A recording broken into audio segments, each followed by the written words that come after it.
What's up guys, my name is Micah. So today I'm going to be talking about the differences in comparing the M4 iPad Pro to the M1 iPad Pro. So the M1 iPad Pro is now about 3 years old, and of course the M4 is brand new. So I'm just going to be talking about some of the differences and seeing if it's worth it to upgrade from the M1 to the M4, or if you're looking to buy a new iPad, if you might look for a refurbished M1 or spend the money to get an M4 iPad Pro.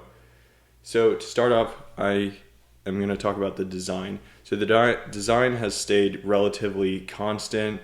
The first thing you might notice is the color is just slightly different. So this is the space gray, and then this is this space black that they introduced with the M3 Pro and M3 Max MacBook Pros in October of last year. And I actually have my MacBook Pro that is in the space black, and if I overlay the iPad with the MacBook Pro, you can see that they're the same color, and the space gray is just a tad bit lighter. So the other thing with the new design is that the new iPad is just a tiny bit thinner. So if I compare the thicknesses here, you can see that it goes from 5.9 millimeters on the M1 to 5.3 millimeters on the M4. And just for the sake of the video, both of these are 11-inch iPad Pros. And with that new thin design, it goes from 1.06 pounds to 0.98 pounds. So just a tiny bit lighter. Not any major difference, not anything that you'll probably notice even holding them, but you will notice that it is a little bit thinner. So then the other thing that you'll notice is the camera modules are just a little bit different.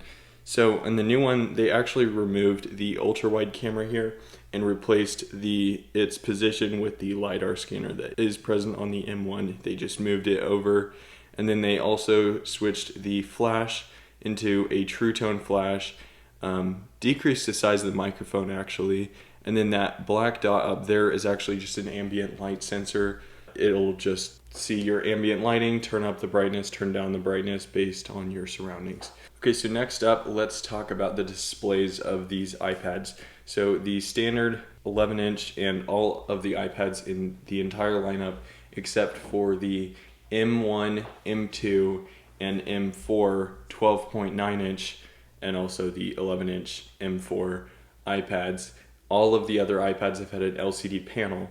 So basically what that is there's just backlighting, and then individual pixels will light up. The mini LED that's on the MacBooks and on the 12.9-inch M1 and M2 iPad Pros, the mini LED is in a similar sense, except they have local dimming zones, and within those local dimming zones they'll have mini LED pixels in there, and the mini LED can get very bright, but its drawbacks are that you have to have a lot of local dimming zones, otherwise you'll get what's known as blooming. So the new iPad Pros have an OLED screen. So OLED is basically each individual pixel turns on by itself, has its own color and its own lighting, and it looks really good. That's what's on your phone, and that's what's on a lot of Samsung tablets already. So it's a really great technology, and the drawbacks with OLED is that it doesn't get very bright necessarily, but what Apple did here is they have tandem OLED. So basically it's going to double the brightness of what a standard OLED panel would be, and as you can see, it does get very bright. In my experience, the OLED only gets about 90% as bright as the mini LED, even though they are rated for the same brightness, although it could just be the screen size difference between the 11-inch iPad Pro and the 14-inch MacBook Pro. The next topic I want to look at is the chips inside them. So many people have said it, and I will too, there's really not much that you can do chip related with the M4 iPad Pro that you couldn't already do with the M1 iPad Pro, and that is mostly due to software. So hopefully WWDC will update a lot of things, but for now they're stuck with basically the same iPadOS experience. So I'm not going to go into detail on the chips because there's tons of other YouTube videos that go into the specifics of those. So I'm not going to talk about that in this video. I will say I was taking notes the other day, and I noticed that it started getting pretty warm, and I thought it could have just been the heat from my hand, but then I felt the back of the iPad and it was also warm. So not really sure why that should be an issue here, because it is a faster processor, and also they even say that they have 20% better cooling, so I'm not sure why that was having trouble. So I just let it cool down and it was up and running just fine. I mean, it didn't buffer or anything, it was just getting warm. So I let it cool down for a few minutes and it was back to normal.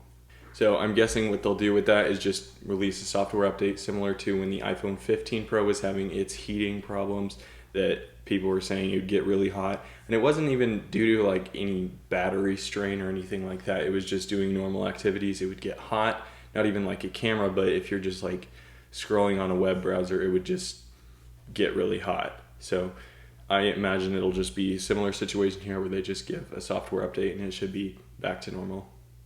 So that's all I'm really going to cover in relation to the chips, since there are all those other videos talking about that. So the next thing I'm going to look at is accessories. So I'll start off with the Magic Keyboard, which I actually chose not to get the new Magic Keyboard because I did get the original Magic Keyboard for this iPad Pro, but I realized I didn't end up using it as much as I thought I would. But the one thing that I would really have liked to see upgraded, but is impossible to do, no third party does it and Apple doesn't, is that this is not, for the 11-inch, it's not a full-size keyboard. In the 13-inch, it gets a little bit wider since the screen is larger, but with the 11-inch size, you are stuck with a smaller keyboard and it feels pretty cramped on my fingers when I'm trying to type on it. It's a great keyboard, but I just didn't use it as much as I thought I would, and if I am typing, I'm just going to use my 14-inch MacBook Pro. So the next accessory I want to look at is the Apple Pencil. So the new Apple Pencil Pro is actually a game changer. This is the main accessory that is entirely worth it, in my opinion. If you use the Apple Pencil, this totally makes or breaks the iPad. In fact, the pencil is the main reason I wanted to upgrade, because the squeeze gesture and the roll, not as much the roll, but mostly the squeeze gesture and also the Find My functionality are huge. Those are some of the two best new things that I can think of in relation to the Apple Pencil. The squeeze gesture is very handy, but not enough of my favorite note-taking apps have taken advantage of it yet. So it helps with quick action tools and then switching back. So the Apple UI of the tool palette is very nice and perfectly functional to useful ratio. They did an amazing job with the look and user interface of the toolbar, and the haptic engine is super cool. So it's hard to describe how it works, but I can try to give you an example.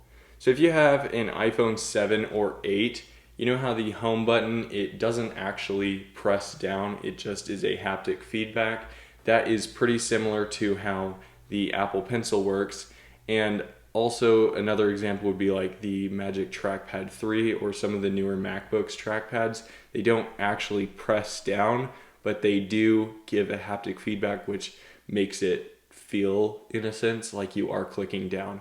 The last example I can think of isn't actually a haptic engine, but if you have AirPods Pro, AirPods Gen 3 or AirPods Pro 2, then you'll know that when you squeeze the AirPod, it doesn't actually click, but it makes the sound in your ear, and it pretty much tricks your brain into thinking you actually clicked it. So that's pretty much how this works. So the haptic engine is in the upper side of the Apple Pencil, but it does feel throughout the pencil. You can feel it throughout the whole pencil. So the next feature with the Apple Pencil Pro that I absolutely love is now that it has the Find My. But the interesting thing with the Find My is that it's not exactly how I would have thought that it would be. So basically how it works is it doesn't actually track the pencil, I don't think. I'm not entirely sure on that. But what I believe is that it tracks the last time or the last location that your iPad was connected to the pencil. I'm not sure if you left your pencil and then maybe somebody stole it, if it would track that. I don't know, but it does work pretty interestingly. So it, I guess, has a proximity sensor but the proximity sensor doesn't tell you in what direction. So basically, it'll just play hot and cold, if you're getting closer, warmer, until it says you are within reach. Hopefully, you can grab it within where you're standing from, which in my experience is within about 10 feet, so hopefully you didn't lose it in a pile of stuff. But I can't complain too much because at least it's here. So to wrap my thoughts up, here's my main conclusion with the M4 iPad Pro versus the M1 iPad Pro. So both of these tablets are incredible. They're amazing iPads. And here's my thoughts if you have an M1 iPad Pro and are considering buying an M4 iPad Pro. So the first question I would ask is, what do you use your iPad for? If it's taking notes, then maybe think about what the Apple Pencil Pro could offer you that the Apple Pencil Gen 2 does not, as in the barrel roll, squeeze gesture, and the Find My. If those seem like they would be really useful, then of course upgrade. But if you don't think that's going to be super useful to you, then save your money for perhaps the next iPad Pro. So if you use it for entertainment, then maybe not. It depends on, do you want a really good screen or are you satisfied with the screen? I think pretty much the main upgrade is either brightness or the deep blacks that the OLED provides that the LCD does not. It's an incredible screen. Even the LCD screen is a really good screen for a general tablet, but I do really love this new screen on the M4 iPad Pro. So the second thing that I would ask you is, what does your workflow around your iPad look like? Do you use the Magic Keyboard? If you do, then the new Magic Keyboard looks really good. It seems to be very, very similar to a MacBook Pro, but if you have bigger hands like I do, then it may be nice to have a full-size keyboard, and you can even get a external keyboard that's not set up with your iPad, like just have an unattached Bluetooth keyboard. So that might be one thing to keep in mind, but if you don't use the keyboard, then maybe think about what maybe the chip provides, or just the difference in the iPads at all. Like, what do you use it for? If it's a reference monitor, then I think the M4 iPad Pro could definitely be helpful with that. But if you just use it for the power of the chip, I don't think there's going to be too much that the M4 can do that the M1 cannot because of that software. If they were like the MacBooks where everything gets better, then I think there could be a huge potential for much greater stuff. But all you're really getting now with the M4 than with the M1 is a little bit faster speeds on exporting things, but I don't think there's any massive upgrades there. So the third thing is, if you're looking for to upgrade for the M4 chip, that's really not worth it. Like I was saying, it's not enough of an upgrade in my opinion if you're just looking at the chips because of that software. The rest of the iPad is a huge upgrade for the M1 and especially the A12Z and the A12X iPad Pros from 2018 and 2020. Keep in mind that they are going to have pretty similar stuff because of that software. So I'm currently working on a full review of the M4 iPad Pro, but I do want to get a little bit more use out of it before I give my full thoughts on it. And you can expect to see that in the following weeks. In the meantime, thank you guys so much for watching. If this video helped you, please consider leaving a like, and I'll catch you guys in the next one.